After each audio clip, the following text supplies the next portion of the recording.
Hello everyone, welcome to my channel. I am Neha. आज हम करेंगे क्लास 12 बिजनेस स्टडीज एंड आज का हमारा टॉपिक है features of business environment. And guys, इस चैनल में हम जितनी भी वीडियोस करेंगे वो सभी एनसीईआरटी की बुक्स में से करेंगे। तो सबसे पहला फीचर हम पढ़ते हैं टोटलिटी ऑफ एक्सटर्नल फोर्सेस। सबसे पहली बात, एक्सटर्नल मतलब बाहर, बिजनेस के बाहर की जो फोर्सेस हैं, यानी ऐसी फोर्सेस, ऐसी चीजें जिनसे हमारे बिजनेस पर इफेक्ट पड़ता है, जैसे कि कोई कंज्यूमर है, कोई कॉम्पिटिटर है, गवर्नमेंट है, ठीक है, वो सभी हो गए एक्सटर्नल फोर्सेस। सो इस फीचर का मतलब क्या है? Sum total of all things external to business, यानी बिजनेस एनवायरनमेंट में क्या चीज आती है, जो भी चीज बिजनेस के बाहर की है, एक्सटर्नल है, उन सब का टोटल कहलाता है बिजनेस एनवायरनमेंट। यानी सारी चीजें बिजनेस के बाहर की बिजनेस एनवायरनमेंट कहलाएगी। नेक्स्ट पॉइंट है हमारा स्पेसिफिक एंड जनरल फोर्सेस। बात यह है कि स्पेसिफिक फोर्सेस क्या होती है? स्पेसिफिक फोर्सेस वो होती हैं जिनका हमारे बिजनेस पर डायरेक्टली इफेक्ट पड़ता है और इमीडिएटली तुरंत इफेक्ट पड़ता है। एग्जाम्पल देखते हैं, जैसे इन्वेस्टर्स, कस्टमर्स, कॉम्पिटिटर्स, सप्लायर्स। अब देखो, अब जैसे कि इन्वेस्टर्स हैं, उन्होंने मना कर दिया कि हम तुम्हारी कंपनी में पैसा इन्वेस्ट नहीं करेंगे और जो भी हमने पैसा इन्वेस्ट किया वो हमें वापस दे दो। डायरेक्टली उसी वक्त आपके बिजनेस पर इम्पैक्ट पड़ेगा, है ना। या फिर आपके कॉम्पिटिटर्स, बहुत सारे कॉम्पिटिटर्स आके खड़े हो जाएं, आपको एकदम टफ कंपटीशन देते हैं, तुरंत आपके बिजनेस पर इफेक्ट पड़ जाएगा, आपका प्रोडक्ट बिकना बंद भी हो सकता है ना।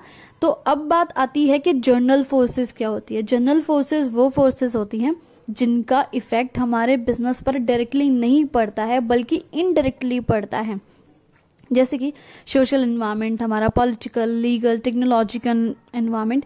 अब जैसे कि टेक्नोलॉजी में कुछ चेंजेस आए तो ये थोड़ा है कि आज टेक्नोलॉजीज में चेंजेस आए, टेक्नोलॉजी अपडेट हुई, तुरंत हमारा बिजनेस ठप हो जाएगा। नहीं, हम धीरे धीरे आराम से जो है कर सकते हैं, अपने बिजनेस में चेंजेस ला सकते हैं, टेक्नोलॉजी अपडेट कर सकते हैं। नेक्स्ट आपका पॉइंट है इंटर रिलेटेडनेस। ठीक है, इसका क्या मतलब है कि बिजनेस के जितने भी पार्ट्स हैं, जितने भी फोर्सेस हैं, वो आपस में इंटर रिलेटेड है। जैसे कि एग्जाम्पल देखते हैं, हमारी लाइफ एक्सपेक्टेंसी अब बढ़ चुकी है, हर कोई चाहता है कि भाई ज्यादा जिए। इसकी वजह से क्या हो रहा है, लोगों में अवेयरनेस बढ़ रही है हेल्थ को लेके, है ना। अब ज्यादा हेल्थ कॉन्शियस हो गए हैं लोग, है ना। अब क्या करते हैं, अच्छे अच्छे हेल्थ प्रोडक्ट्स भी खाते हैं। पहले तो ये था जो आया हाथ में, चाहे ठंडा हो, चाहे गर्म हो, चाहे बासी हो, सब फटाफट खा लिया। ठीक है, पहले ये नहीं था, लेकिन अभी लोग ज्यादा जीना चाहते हैं, तो इसके लिए क्या कर रहे हैं, हेल्थ प्रोडक्ट्स की डिमांड भी उसकी वजह से बढ़ती जा रही है। रिलेशन देख रहे हो ना, यहाँ पे लाइफ एक्सपेक्टेंसी बढ़ रही है और लोगों की डिमांड जो है वो हेल्थ प्रोडक्ट को लेके बढ़ रही है, क्योंकि उनको भाई ज्यादा जीना है और एक अच्छी लाइफ जीनी है। जैसे कि फैट फ्री कुकिंग ऑयल, इसकी डिमांड अब बढ़ती जा रही है। नेक्स्ट पॉइंट है हमारा डायनेमिक नेचर। इसका क्या मतलब है? डायनेमिक वर्ड का मतलब होता है कि बार बार बदलते रहना। तो हमारा एनवायरनमेंट जो है वो बार बार बदलते रहता है। जैसे टेक्नोलॉजी बार बार अपडेट होती रहती है, आपको पता है ना, आप कोई भी सॉफ्टवेयर ले लो, कोई भी फोन ले लो, लैपटॉप ले लो, बार बार अपडेट उसमें आते रहते हैं। या फिर कंज्यूमर की प्रेफरेंसेस बदलती रहती है, कभी नैरो बॉटम जीन्स होती है, कभी ब्रॉड बॉटम जीन्स होती है, कभी जेगिंग्स चल जाती है, कभी ट्रेगिंग्स चल जाती है ना, अलग अलग फैशन आता रहता है। तो डायनेमिक मतलब चेंज होता रहता है environment. Next is uncertainty. Uncertainty का मतलब क्या है? ये अनसर्टेन है, difficult to predict future happenings. भाई पता लगाना बहुत मुश्किल है फ्यूचर में क्या नया आ सकता है। अब हमें क्या पता भाई, अभी तक तो नैरो बॉटम जीन्स चल रही थी, अभी ब्रॉड बॉटम चलने लगी है, वो अमिताभ बच्चन जैसे पहले पहना करता था, अब फिर से जो है क्या फैशन आएगा हमें क्या पता। तो अनसर्टेन है भाई, पता लगाना बहुत ज्यादा मुश्किल है। जैसे कि फैशन इंडस्ट्री में क्या आगे होगा कुछ नहीं पता।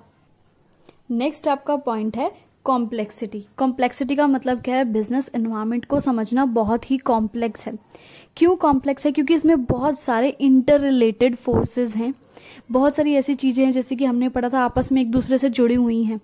तो एक बारी में पता लगाना, difficult to comprehend at once, यानी एक ही बारी में इन सब का इम्पैक्ट पता लगाना बहुत ही मुश्किल है।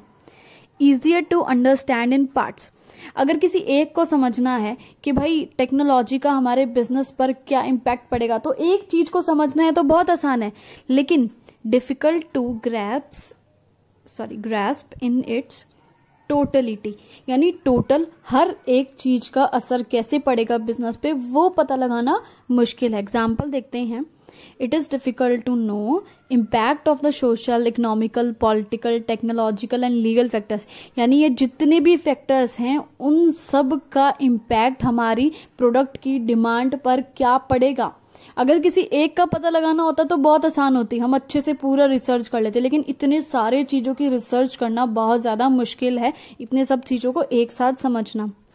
लास्ट आपका पॉइंट है रिलेटिविटी। ये पॉइंट क्या कहता है कि बिजनेस एनवायरनमेंट एक रिलेटिव कंसेप्ट है।